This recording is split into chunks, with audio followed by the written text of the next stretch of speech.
প্রিয় ছাত্রছাত্রীরা, আজকের পর্বে আলোচনা করব তোমাদের ক্লাস 8-এর থার্ড সামেটিভ ইভ্যালুয়েশন এর কিন্তু ইংলিশ প্রশ্নপত্র নিয়ে আজকের এই পর্বে আলোচনা করব, যেখানে তোমাদের সম্পূর্ণ নম্বর রয়েছে 70। তো এই সেটটিরই প্রশ্নপত্রটি আমি আলোচনা করছি। জাস্ট তোমরা একবার কিন্তু এই সেটটি ভালো করে অবশ্যই প্র্যাকটিস করে নিও এবং এগুলো দেখে নাও তোমরা। দেখো, প্রথম যেটি রয়েছে, প্রথমে তোমাদের রয়েছে কিন্তু সিন। তো দেখো, আরেকটু এখানে বলে দিই তোমাদের এর আগে, যে তোমাদের কিন্তু ইংলিশে এরকম একটা প্রশ্নপত্র দেওয়া হয়, যেখানে প্রশ্নপত্রের মধ্যেই কিন্তু উত্তরটি লিখতে হয়। যেখানে প্রথমে তোমাদের নাম লিখতে হয়, ঠিক আছে? এই খোপে নাম লিখতে হবে, তারপরে সেকশনটা লিখতে হবে এবং এখানে রোল নম্বর লিখতে হবে। এরপরে তোমরা পেয়ে যাবে যেটা হচ্ছে বিভাগ অনুসারে, যেমন এখানে রয়েছে সিন। এই সিন অংশ দেখো একটা তোমাদের এখানে কিন্তু পোয়েম দেওয়া রয়েছে। এটা পড়ার পর তারপর কিন্তু তোমরা যে প্রশ্নগুলো দেওয়া রয়েছে সেগুলো উত্তরগুলো করবে। তো প্রশ্নগুলো দেখো, প্রথমে টিক মার্কস দেওয়া রয়েছে দ্য কারেক্ট অল্টারনেটিভস। এখানে 4টে প্রশ্ন। প্রথম প্রশ্ন রয়েছে দ্য ডোর ওয়াজ, কী হবে? দ্য ডোর ওয়াজ, এটা কিন্তু হবে স্মল, ঠিক আছে? কারণ এখানে কিন্তু দেওয়াই রয়েছে সেই কবিতাটার মধ্যে।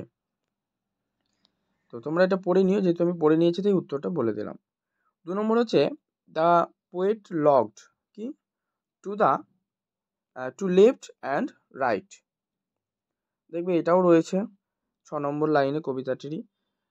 Next, the busy beetle was tapping in the wall. Next, the cricket was whistling, এটা হচ্ছে অপশন বি, এটাই হচ্ছে কারেক্ট অ্যান্সার। এগুলো গেল টিক মার্কসের প্রশ্ন। এর পরবর্তীতে তোমাদের রয়েছে complete the following sentences with information from the text. এবারে তোমরা সম্পূর্ণ প্রশ্নপত্রটা একবার দেখে নাও, এগুলো আলোচনা করছি না, ঠিক আছে? নেক্সট প্রশ্ন দেখো, এখানে আরও রয়েছে মোট 4টে প্রশ্ন রয়েছে এখানে। তারপরে রয়েছে হু আর হচ্ছে ডিড হোয়াট, মানে এখানে বলছে fill in the following chart with information from the text, মানে তুমি যে সিনটা পড়লে প্রথমেই, যে পোয়েমটা দেওয়া রয়েছে ওখান থেকে কিন্তু নিয়ে এইগুলো তোমাকে লিখতে হবে। যেমন রয়েছে সামওয়ান, ব্যাটেল, আউল আর হচ্ছে ক্রিকেট, ঠিক আছে? এই 4টে। আর অ্যান্সার দ্য ফলোয়িং কোয়েশ্চেন, এখানে 4টে প্রশ্নের উত্তর লিখতে হবে, যে what was the night like, আর name the insect mentioned in the poem, মানে যে পতঙ্গগুলোর নাম আর কি এই কবিতাটার মধ্যে দেওয়া রয়েছে সেগুলো কিন্তু তোমাকে এখানে লিখতে হবে। তো খুবই ইজি রয়েছে, এগুলো আলোচনা করছি না, যেহেতু এখানে লেখা যায়নি সেহেতু, তাই তোমাদের এগুলো জাস্ট বলে দিলাম। এরপরে বি রয়েছে যেটা আনসিন, এটা তোমরা ভালো করে পড়ে নেবে। রয়েছে read the following passage and answer the question, মানে এই প্যাসেজ যেটা দেওয়া রয়েছে প্যাসেজটি তোমরা অবশ্যই খুব ভালো করে কিন্তু পড়ে নেবে, তারপর উত্তরগুলো কিন্তু করতে হবে। যেখানে প্রথম প্রশ্ন দেখো কি রয়েছে, টিক কারেক্ট অল্টারনেটিভস।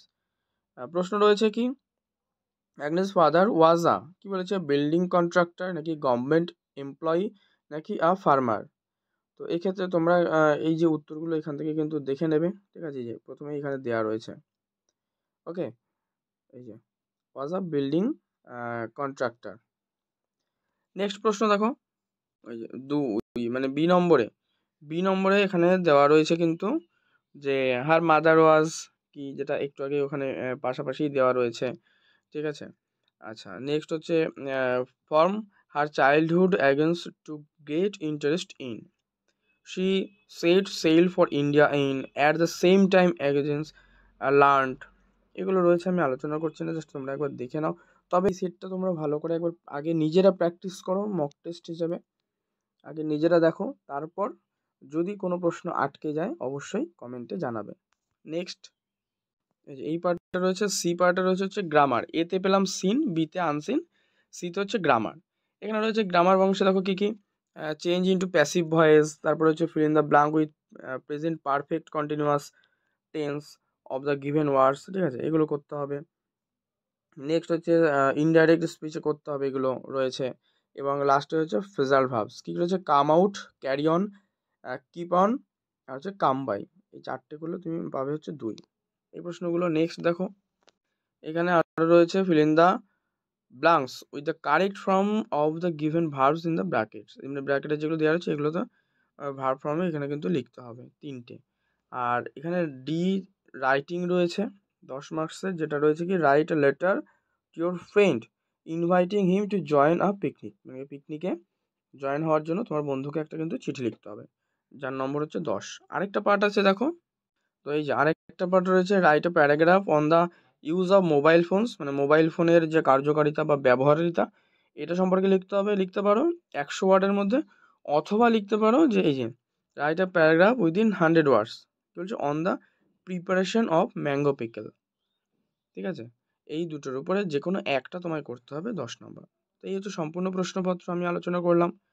পর্বটি ভালো লাগলে অবশ্যই লাইক করে দিও, শেয়ার করে দিও বন্ধুদের মধ্যে। চ্যানেলে নতুন হলে অবশ্যই কিন্তু চ্যানেলটি সাবস্ক্রাইব করে পাশের বেল বাটনটি অল করে রেখো। আর এই যে সেটটি, এই সেটে কিন্তু ইতিমধ্যে পরীক্ষা হয়ে গিয়েছে, তাই এটা অবশ্যই মডেল সেট হিসাবে তোমরা বাড়িতে প্র্যাকটিস করো, যেটা আমি আগেও বলে এলাম। তো এখান থেকে এই ধরনেরই প্রশ্ন কিন্তু প্রায় হচ্ছে পরীক্ষায়। তো অবশ্যই তোমরা এরকম প্র্যাকটিস সেট হিসাবে কিন্তু বাড়িতে প্র্যাকটিস করে যেতেই পারো।